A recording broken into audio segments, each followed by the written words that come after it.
Hi, I'm Sam from the AJ Mastermind here in, I was going to say sunny Windermere, it definitely is not, and I'm here today to share with you another of our Whiteboard Wednesdays.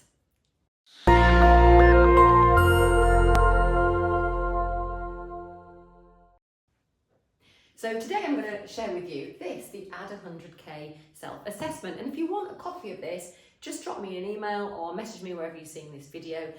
You can reach me on sam@ajmastermind.co.uk and I'll send it straight over to you and you can fill it in yourself. Now, there are 8 questions on here and there are 3 modifiers here, or scoring mechanisms, rarely, sometimes, often. We do this with our mastermind members and they want to change this and they want to put a never in here and an always in there, but it's your scoring, you can do what you like.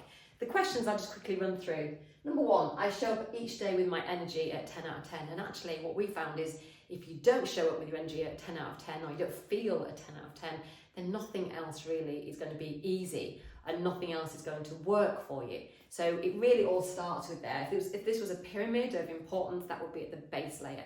So getting your health and wellness, your mental health in the right place allows you to show up as a 10 out of 10 energy, and everything else becomes so much easier, doesn't it? Number 2, my ideal clients approach me to sell their homes. What do we mean by ideal clients? Well, those clients that you think, yay, I've got a board outside that house, that's amazing. And that house leads to another house of the same ilk and so on. That's what we mean by an ideal client. If they're not approaching you to sell their homes, then that would be a rarely or possibly a sometimes. I dedicate sufficient time and money to growing my business. So is this you? Are you not spending enough time, energy and money on growing your business? Or are you making sure that you're always learning, always investing and always developing yourself in order to develop your team and your business? I focus on a specific target market. Now, we think this is hugely important. We're in an area of the Lake District where there was already a very successful local agent. He had and has 8 branches that have been open, well, they've now been open 42 years, so 35 years when we first opened. And all we did to steal his high-end stock was focus only on high-end homes. And what he did that didn't allow him to retain those high-end homes was he stayed spread across the whole of market. That was the only difference between us. They were a great agent, they've got a great history. But by us coming in and saying, we only sell the top end of the market, then those people who had a high value home came to us. So if you aren't dominating a niche, then you're not dominating at all.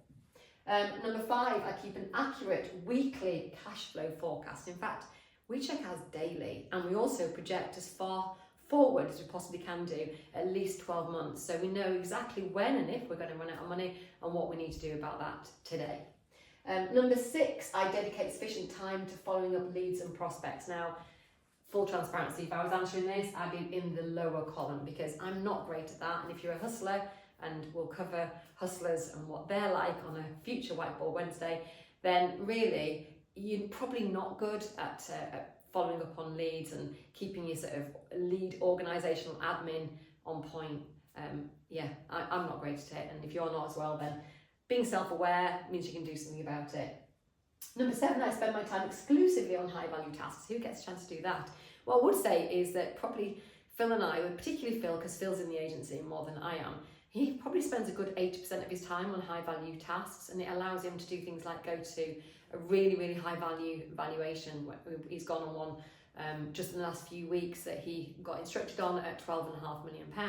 He wouldn't be able to do that if he was shoehorning it into all the other things that an agent normally does. So we've got a valuer, we call a property consultant, Tom, who takes on probably 90% of all the valuations, allowing Phil to really ring fence his time on that very small number of very, very high value tasks. The ones that really pay the big bucks and that make the boat go faster.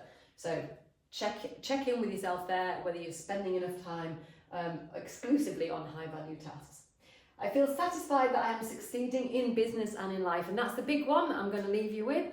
They're the 8 out of 100k self-assessment questions. Would love to see yours.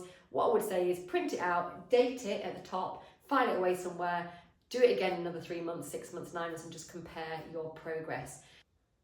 This questionnaire and many more are the kind of tasks that we do when agents come to us for a taster day at the AJ Mastermind. You'll see it here. If you'd like to come along on one of these taster days, and by the way, they're free and they include a delicious lunch because there is such a thing as a free lunch, all you need to do is go to ajmastermind.co.uk/events and you'll find there the next event that we're running here in Windermere. We'd love to invite you to come along and spend the day with like-minded, non-competing agents. We had one, as I record this, only yesterday. We had a great day. We had agents that were just starting out and agents that had been in the business for 30 years and more. And all of them got great value out of the day, and we got great value out of spending the time with them. So we'd love to invite you to come along and spend the day with me and Phil at Ashdown Jones headquarters in Windermere, where our AJ Mastermind is also based. And look forward to seeing you very soon and see you on the next Whiteboard Wednesday. Thank you for watching.